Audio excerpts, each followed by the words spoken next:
the king who burned his own crown for love in the ancient kingdom of Eldoria, where golden spires touched the clouds and emerald fields stretched beyond the horizon. There ruled a king whose name would echo through history not for his conquests, but for his sacrifice.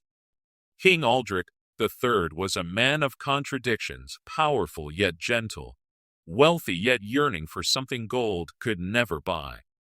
The crown upon his head was no ordinary ornament, forged from the rarest metals of 7 kingdoms, embedded with diamonds that captured starlight and rubies that held the warmth of 1,000 sunsets.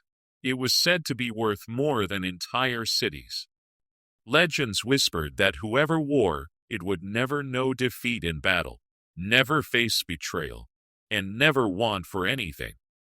Yet Aldrich, despite all this power and protection, felt empty. Every morning, the king would wake in his silk-draped chamber, servants rushing to attend to his every need. Golden plates held fruits from distant lands, crystal goblets sparkled with the finest wines, yet the taste was always bitter. For years, he had searched for meaning in treaties and triumphs, in grand ceremonies and glittering balls. But meaning, he learned, cannot be commanded like an army or purchased like a jewel. One autumn morning, while walking disguised through the village market, Aldrich's life changed forever. There, among the wooden stalls selling simple bread and humble pottery, he saw her. Elara was not a princess. She was a weaver's daughter with calloused hands and a dress mended many times over. Her hair caught the morning light like spun gold, but it was her eyes that captured the king's soul. They held kindness without calculation, joy without pretense. Elara laughed freely at the antics of village children. She shared her meager lunch with an old beggar without expecting thanks. She sang while she worked, not for applause, but for the pure joy of melody. In her presence, Aldrich felt something he had forgotten existed, a genuine happiness. For months, the king continued his secret visits to the village. He told Elara he was a merchant named Marcus, and slowly, carefully, they fell in love. Not the arranged love of royal marriages, based on political advantage and dynastic necessity, but real love built on shared laughter, whispered dreams, and stolen moments of perfect understanding. But secrets, like shadows, grow longer as the sun sets. Elara spoke often of her dreams, a simple cottage by the river, children playing in the garden, a husband who would come home to her each evening, not to a kingdom but to her heart. How could Aldrich tell her that his home was a palace, his responsibility a nation, his identity a lie? The weight of the crown grew heavier with each passing day. In the throne room, making decisions that affected thousands, Aldrich's mind wandered to Elara's smile. During state dinners with foreign dignitaries, he remembered her simple meals shared with such grace. The crown that had once been his pride became his prison. Then came the ultimatum that would define his legacy. The neighboring kingdom of Mordovia declared war, their armies gathering like storm clouds on the border. The royal council demanded immediate action to mobilize the armies, form alliances, prepare for a conflict that would last years and cost thousands of lives. But more than that, they demanded the king take a Moravian princess as his bride to secure a crucial alliance.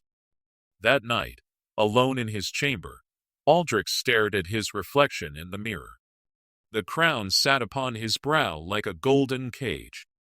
In its jeweled surface, he saw not a king, but a man who had found love and was about to lose it forever for the sake of duty. What happened next shocked the kingdom to its very foundations. At dawn, King Aldrich called for his royal smith and made a request that would be remembered for centuries. "I want you to melt down my crown," he said, his voice steady as stone. "Every diamond, every ruby, every ounce of precious metal, I want it all transformed. As the fire roared, and the ancient crown began to melt, Aldrich felt not loss, but liberation. The diamonds became simple silver rings.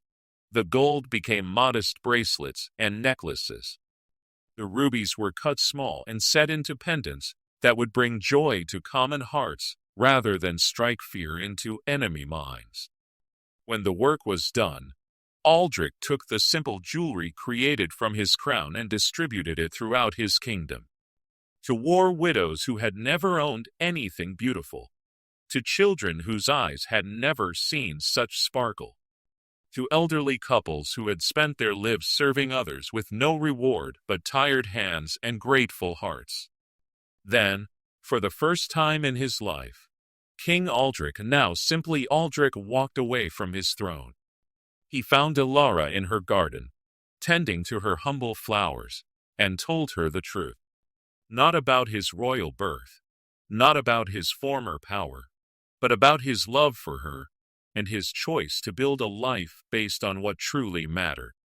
Some called him the mad king who threw away an empire for a peasant girl. Others whispered that he was the wisest ruler who ever lived, for he understood that love freely given is worth more than power taken by force. History would judge him, but in that moment, as Alara took his hand, and they walked together toward their uncertain but honest future, Aldrich knew he had made the right choice. The kingdom of Eldoria survived without its crown, and some say, became stronger. The people learned that true leadership comes not from golden ornaments, but from genuine care for others' welfare. And in a small cottage by the river, where two people chose love over luxury, they discovered that the richest kingdom of all is the one built in the human heart.